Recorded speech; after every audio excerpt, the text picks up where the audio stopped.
2015 పడి ఇప్పటికి సుమారు 300 ఇల్లు కొట్టిపోయాయి. ఇప్పుడు మా సుమారు ఇదే నాది 2 ఇల్లు. 2 ఇల్లు అయితే మా ఇల్లు సుమారు ఒక 3 కిలోమీటర్ దూరంలో ఉంటుంది లోపలికి. అప్పుడు నన్ను సంతాల్లో ఉన్నప్పుడు ఆ లోపల బోట్లు ఉన్నాయి కదా సార్, ఆ బోట్లో లాంగ్లో ఉంటాయి.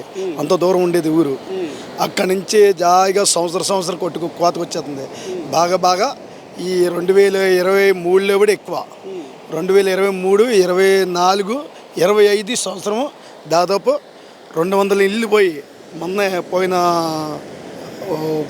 6 నెలలను 200 ఇల్లుని పోయింది. ఇప్పుడు దాదాపు ఇప్పుడు స్కామ్లు గొట్టుపడితే ఇవన్నీ ఉంటాయి, లేకపోతే సండ్రకు పోతుంది, కోతకు గురైపోద్ది. కోతకు గురైపోయింది కానీ అక్కడి నుంచి మా ఇబ్బందులు ఏ నాయకుడు పడుచుకొని జరిగి ఏతామంటున్నారు కానీ ఏసీ దిద్దే డ్యామేజ్ అవున్నప్పుడు కూడా చేయట్లేదు. గొట్టుమంటే ఏసీలు కానీ దాని డ్యామేజ్ పోయినప్పుడు ఎవరు చేయట్లేదు.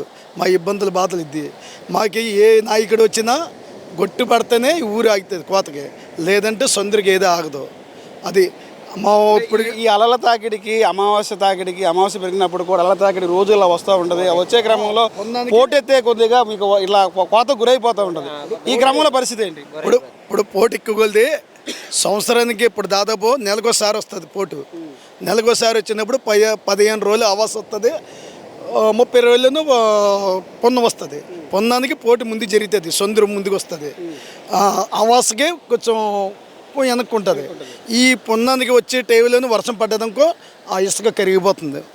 ఆ ఇసుక కరిగిపోయి డౌన్ అయిపోతుంది. అది కిందకి పోయి కొలిది ఇది సముద్రం ఎత్తు అయిపోతుంది. ఈ ఎత్తు అయిపోయి ఈ ఓగ వచ్చినప్పుడు ఇది కరిగిపోతుంది. ఈ కరిగిపోయిన జరే మమ్మల్ని పడించుకున్నాడు అప్పుడు లేదు. ఇప్పుడు ఈయన ఈ ఎమ్మెల్యే గారు శాతాడని మనం అనుకుంటున్నాం.